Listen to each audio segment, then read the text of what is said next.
Bom, meninos, vamos trabalhar o romantismo prosa, os tipos de prosas. Quais são aquelas mais valiosas? Estão me perguntando aqui se posso fazer uma lista com todo esse conteúdo. Posso demais, vamos fazer uma listinha. Eu combino tudo isso com vocês, deixo disponível para vocês pelos grupos de sala, tá? Não tem problema nenhum. Eu coloco lá um roteirinho do que se você precisaria estudar nas férias. Eu vou deixar esse canal aberto, que é o do Messenger ou do Direct. Você precisou conversar comigo, me manda mensagem por lá. Eu estou levando uma média de 4, 5 dias para responder, porque tá bem volumoso a quantidade de alunos. Mas eu não vou te deixar no vácuo. Eu vou sempre te ajudar sim, tá? Precisou, entre em contato que eu estou à disposição, combinado? Beleza? Meninos, bora lá então. Eu quero discutir com vocês os tipos de romances. O que você precisa analisar no romantismo? Como é que você tem que trabalhar o romantismo? Quais são as formas de romance que você tem que analisar? Povão, é o seguinte, ó. Quando nós paramos para discutir o romantismo, você tem que ter sempre algumas coisas muito fresquinhas em mente. Primeiro, que nós sempre estabelecemos didaticamente uma divisão entre prosa, prosa e poesia. Só que essa divisão, ela é meramente didática. Não existe na prática uma divisão entre prosa e poesia. Então você tem, ó, concomitantemente, concomitantemente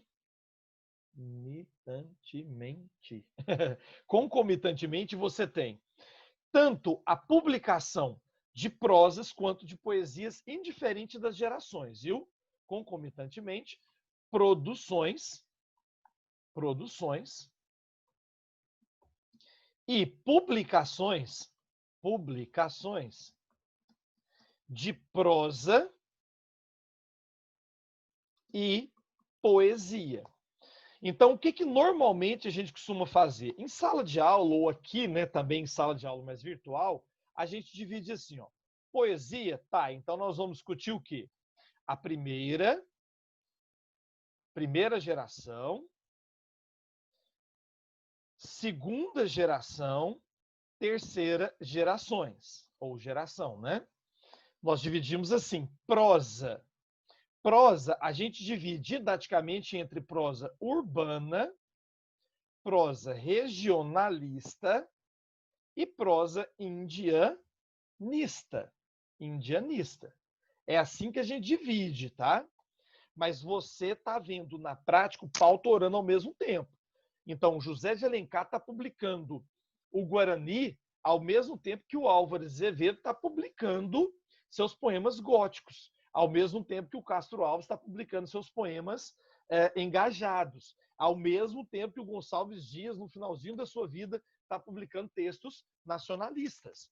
Então, nós só dividimos didaticamente porque estamos longe do evento. Mas se você fizesse parte do evento, quem viveu o romantismo não se definiu. Ah, não, agora eu vou produzir tal coisa. Ah, não, agora eu vou. Não, isso não existe. Então, Gonçalves Dias não pensava que era da primeira geração e Castro da terceira. A crítica é que diferenciou um do outro, dando essas nomenclaturas. Estamos produzindo literatura. Agora, é possível você dividir prosa e poesia como? É muito comum o aluno virar e falar assim, professor, eu estava lendo o Guarani é de qual geração romântica? Não, ele não é de geração. A nomenclatura geração a gente define para poesia. E as nomenclaturas da prosa são urbana, regionalista e indianista.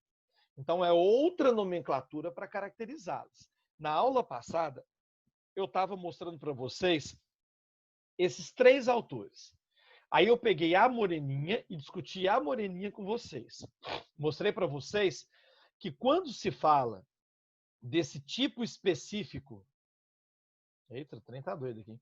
Quando se fala desse tipo específico que nós chamamos de romance urbano, o que o romance urbano faz? O romance urbano tem o objetivo de alguma forma, contribuir para a formação da identidade social burguesa. Identidade social burguesa. O objetivo é contribuir para a formação desses costumes, desses valores. Era para contribuir com esse comportamento mesmo, comportamento de como se portar, comportamento de como se colocar à mesa, comportamento de como conversar. Era aqui que nós tínhamos a referência da moda, era aqui que nós tínhamos a consciência das relações sociais e como que essas relações sociais iriam se estabelecer. Aí eu mostrei para vocês, assim, com muita intensidade no romance urbano, algumas características pontuais. Por exemplo, o uso de personagens planas. Lembra disso? Está acompanhando direitinho aí? Mostrei para vocês que personagens planas são aquelas que não têm grande profundidade psicológica, que os romances todos valorizam o famoso final feliz. Há sempre uma ausência do vilão. E por que a ausência do vilão? Porque o vilão é mais complexo. Por isso, o que desenvolve a ação, os relacionamentos dos indivíduos, são sempre conflitos amorosos. Esses conflitos amorosos precisam ser resolvidos para que essa solução do conflito gere para nós um bem-estar narrativo. E aí, conforme as pessoas iam lendo isso, iam analisando isso, elas iam absorvendo esses elementos dos romances. Então, o romance tinha a mesma função que hoje tem a TV, a ajudar a combater certos valores, a enfatizar outros valores e costumes. Imagine, como que nós poderíamos discutir tanto a questão do racismo nos dias de hoje se não fossem os veículos de comunicação? Para observarmos o que está acontecendo nos Estados Unidos e reproduzirmos essa necessidade reflexiva na realidade brasileira. Você entendeu o tanto que é importante que os veículos de comunicação, que as telenovelas, que as minisséries, que os filmes, que os documentários abordem esses valores? Na época, nós não tínhamos nada disso, a não ser os romances. Então, eles eram responsáveis por fazer isso. Em Senhora, do José de Alencar, que é a obra que nós vamos tomar como referência agora, nós temos uma produção que flerta, que beira o realismo, mas ela não é, porque ela termina com um final feliz. Ele foi até muito perto do realismo e recuou. Mas com certeza, a Senhora é uma das melhores obras do romantismo. Eu te aconselho assim, ó, fácil, a ser esse o primeiro livro para você fazer a leitura durante as férias. Senhora, José de Alencar. Pode ser Senhora ou pode ser Lucília, que é a história de uma prostituta também. Muito massa a história, muito massa. Em Senhora, nós vamos trabalhar uma enorme reflexão sobre o pagamento do dote. O que seria o pagamento do dote? Seria aquele casamento arranjado, famoso casamento arranjado. Seria o amor por interesse. E aí o autor faz questão de, no livro, trabalhar esse tema para tentar, de alguma forma, estabelecer uma crítica à sociedade que se preocupa em arrumar casamentos por conveniência. O objetivo dele é deixar claro que casamento deveria ser sinônimo de amor. Então, casamento não deveria ter interesse. Então, ele mostra um casamento por interesse e desconstrói toda a historinha. Aqui nós temos duas personagens essenciais. Uma jovem chamada Aurélia Camargo, e um outro rapaz chamado Fernando Seixas. Apertem os cintos, podemos começar a viagem. Então eu vou comentar com vocês alguns aspectos da obra, bem rapidinho, para a gente tentar falar o máximo de romances agora, viu? Tentar falar o máximo de autores e tipos de obras agora. Nesse romance acontece algo extraordinário. O romance já começa com ela, uma estrela no Rio de Janeiro. Ninguém sabia de onde veio, quem era e tal. Só que no meio da narrativa você descobre o início da história. Como eu estou te contando uma história, não tem lógica de contar guardando segredinho. Então eu vou organizar cronologicamente a história. Eu vou pegar um negócio lá do meio e trazer cá para o início para você entender como é que ela funciona. Poxa, professor, mas se você contar, eu não vou ler. Mas é porque eu vou contar que você vai ler. Porque o que eu vou te contar, eu vou te contar em 4 minutos. A leitura do livro é muito mais massa que isso. Quer ver? Aurélia Camargo era uma jovenzinha, cara, novinha, que se envolveu com um rapaz chamado Fernando Seixas. Na verdade, ela era chamada só de Aurélia. Os dois começaram um namoro, e logo que eles começaram o namoro, ela não tinha um pai, o pai já era falecido, segundo a mãe. A mãe não tinha dinheiro para pagar o dote, que era hábito da época. O costume da época era pagamento de dote, era pagar mesmo, dar o dinheiro para que sim, para que o casamento fosse com aquela pessoa que a pessoa queria, darandã, darandã. Tá. Ele então, foi visitar a mãe porque a filha disse: olha, minha mãe precisa muito conversar com você. Quando chegou lá, a senhorinha, que era muito mente aberta, falou para ela: olha, deixa eu te falar um negócio, moço. Você está se envolvendo com a minha filha e tal, mas eu queria muito que você soubesse que eu não tenho como te pagar um dote. Eu não tenho como te pagar um dote. Nós não temos dinheiro e tal. Eu falei assim: não, não, deixa eu explicar para a senhora. Eu estou com a filha da senhora porque eu a amo. Eu não tenho interesse em dinheiro algum. Pode ficar despreocupada com isso. Ela falou assim: tá, mas então que fique claro, viu? Não, não, pode ficar despreocupado. Eu, inclusive, não sei como que as pessoas aceitam pagamento de dote para se casar com alguém que nunca nem viram na vida. Então, beleza. Continuaram o namoro. O namoro estava lindo e maravilhoso, ela apaixonada, ele também apaixonado. Antes dele conhecê-la, ele era bem farrista, sabe? Ele queimou um dinheiro feio na putaria. Do lado dele, ele também era órfão de pai. O pai tinha falecido há algum tempo e na casa dele era ele, 2 irmãs e a mãe, os 4. Como ele era o homem, ele cuidava do dinheiro e da casa. Ele trabalhava como funcionário público e o pai deixou uma herança massa, boa, para pagar o dote do casamento das irmãs. Só que ele pegou esse dinheiro e, ó, moeu na putaria, pingue e foguete. O cara gastou tudo que podia e um pouco mais. E aí, quando ele a conheceu, ele já tinha torrado essa herançazinha. E aí ele quietou, ele sossegou, porque ele gostava dela. O problema é que depois de algumas semanas ele chega em casa e quando ele chega, tem 2 caras sentados na sala do lado das 2 irmãs e a mãe sentada na frente. As irmãs já eram jovens, adolescentes para jovens.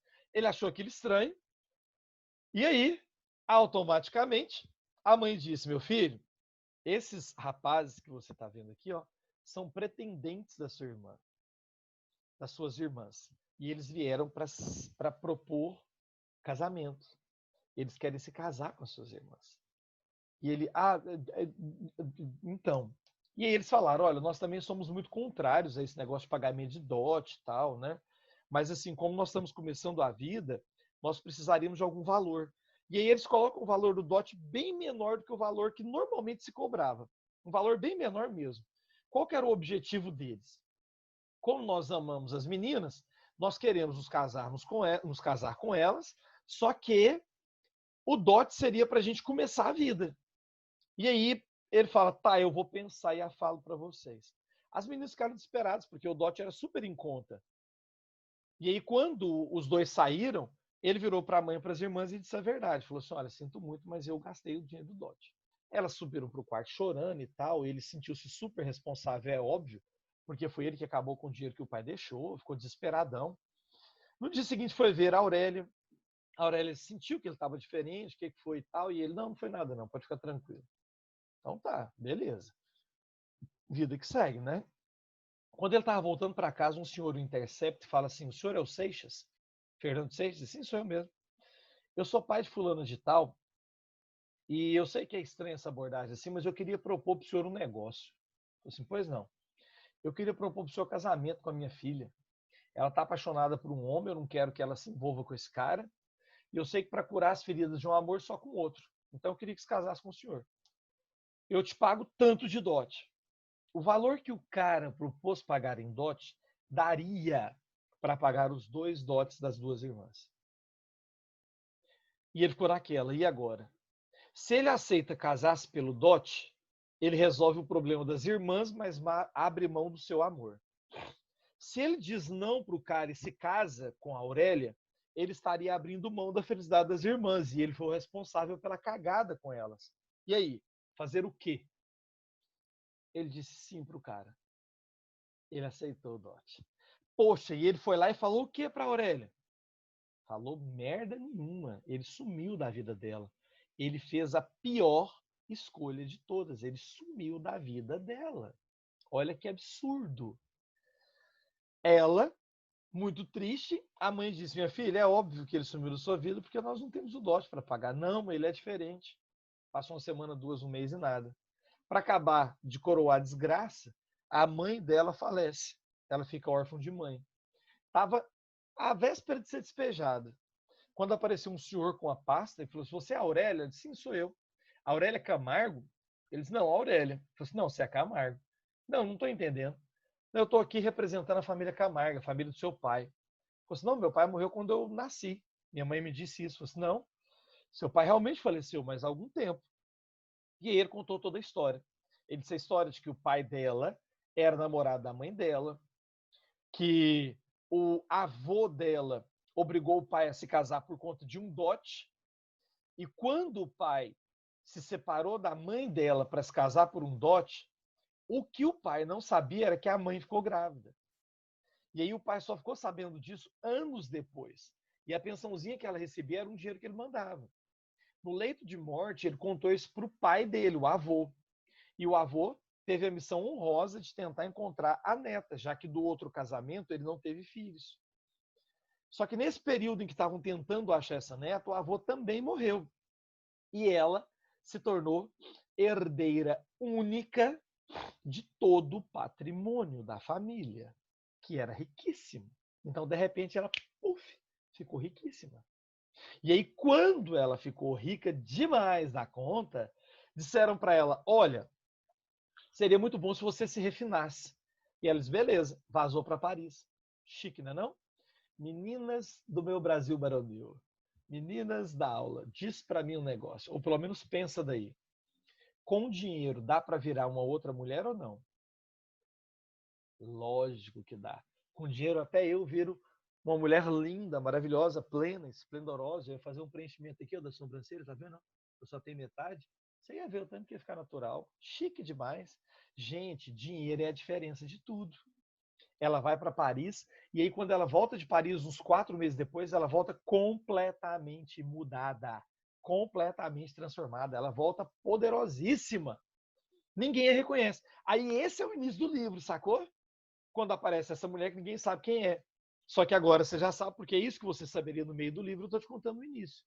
E aí, nesse momento que ela volta, ela arruma uma senhora para poder ficar com ela, para parecer mãe, porque a sociedade brasileira é muito conservadora, né? Não iria aceitar uma menina tão rica indo e vindo para todos os cantos.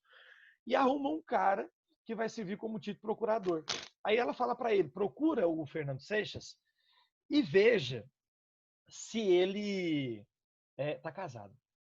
Beleza? Beleza. Não, faltaria um pouco mais de um mês, quase 2 meses para ele se casar. Aí falou assim, então agora vai atrás do pai da noiva e oferece um dote para que ela não se case com ele, para que ela se case com o antigo namorado. Óbvio que o pai aceitou, ele ia deixar de gastar e receber, rompendo o casamento com o Fernando Seixas. O Fernando ficou doido, falou assim, agora vai atrás do Fernando e faz a proposta para ele de um dote ainda maior, mas para ele se casar com uma mulher que ele só vai conhecer no dia do casamento. Se ele aceitar é porque ele é um vagabundo mesmo. Vai lá, faz essa proposta. Só porque o que ela não sabia é que ele dependia do dinheiro para poder pagar o casamento das irmãs, né, gente? E ele ficou desesperado e disse, tudo bem, eu aceito. Ela chorou o dia todo, porque realmente ele era um safado. Aceitou casar sem nem conhecer a mulher. É um interesseiro, um vigarista, mas deixa ele comigo. Ela toca o plano para frente. No dia do casamento ele descobre quem ela é. Na hora ele fica super alegre, mas 5 segundos depois ele dá um semblante de tristeza, porque ele sabe que tem alguma coisa no ar, tá rolando uma merda. E depois do casamento ela vira para ele e diz: você tinha um preço e eu paguei o preço que você valia. Portanto, você é meu objeto. E aí, velho, aí é o miolo do livro. Aí você vai ver a mulher judiar do cara. Você vai ver ela bater só no rim do bichinho. Mas pensa o tanto que ela humilha. Ela tem um grande amigo que ela ia pro baile com o marido e lá encontrava esse amigo. Todo mundo achava que eles tinham até um caso. E ela só dançava com o amigo. Ele foi humilhado, tudo que você puder imaginar. Só que ao longo de 10, 11 meses, ele trabalhando juntou o dinheiro todinho que era equivalente ao dote. Porque ele não fazia despesa de casa, era ela que fazia tudo, porque ela queria humilhar de todas as formas. No dia que ele juntou todo o dinheiro, exatamente o dinheiro que ela pagou de dote com juros, ele amarrou com a fita que ela tinha dado antes deles se casarem. Na época eles eram namorados de verdade. Deixou em cima da penteadeira e quando ela chegou ele estava saindo. E ela disse: o que é isso? Ela falou assim: é o dinheiro que você pagou para comprar a minha liberdade. Hoje eu a quero de volta. Aí é a cena final. Tá no último capítulo, que é muito louco. Que eu acho que eu vou deixar para vocês lerem. O que vocês acham? Será que eles ficam juntos ou será que não? Você não mata a gente de curiosidade, por favor. Não, sacanagem. Termina logo. Então tá bom. Esse eu juro que eu vou falar, mas o próximo eu não vou, não. Para vocês lerem, viu? Por favor. Gente, e Ok. mesmo contando, eu quero que vocês leiam, porque vocês vão adorar. Eu tenho certeza que vocês vão adorar a leitura do livro. Aí, nessa hora, senhores, ela vira para ele e fala, ela chama a criada, olha que loucura, ela é massa demais, velho. Ela seria uma mulher realista perfeita. Ela chama a criada e manda a criada acender todas as lamparinas do quarto, as velas. Aí ela acende tudo e ele diz: o que é isso? E ela fala: estou iluminando bem o ambiente para que você perceba exatamente qual é o caminho da saída. Está. Ele. E aí ele sai. Quando ele vai saindo, ela diz: espera aí. Ele para, volta. O que foi? Carinha de cachorrinho caiu da mudança. Aqueles pinchers carentes, sabe? E ela diz: com o pagamento que você me dá agora, aquela Aurélia e aquele Fernando morreram. Nós podemos então voltar a ser aqueles que eram de fato namorados. Os dois se abraçam e se beijam, e aí ele se afasta e diz: peraí, como é que eu sei que isso é uma verdade? Como é que eu sei que você está me perdoando? Como é que eu sei que você não vai continuar apenas sua vingança, me maltratando? E ela diz: abre essa gaveta aí. Ele abre a gaveta, tira um papel e diz: rompe esse lacre. Ele rompe o lacre. Olha, é o meu testamento. No meu testamento, tudo que eu tenho está em meu nome e em seu nome. Deixando claro para você que tudo que é meu também é seu. E aí, nessa hora, os dois se abraçam e fazem juras de amor. Termina o livro com os dois juntos. Você entendeu por que a obra não virou obra realista? Gente, se essa mulher no final dá um balão, uma bicuda no dele e coloca ele para fora de casa, seria o primeiro romance realista. Uma mulher se empoderando, uma mulher dona de si, afastando o homem que a fez sofrer. Só porque daí, no instante que ele sai, ela diz: pronto, agora acabou a vingança. Pode voltar que você vai ser o meu amado, como eu sempre fui sua amada. E aí ela se traveste, ela volta a ser aquela que ela sempre foi no passado. Doido, né? Lindo demais.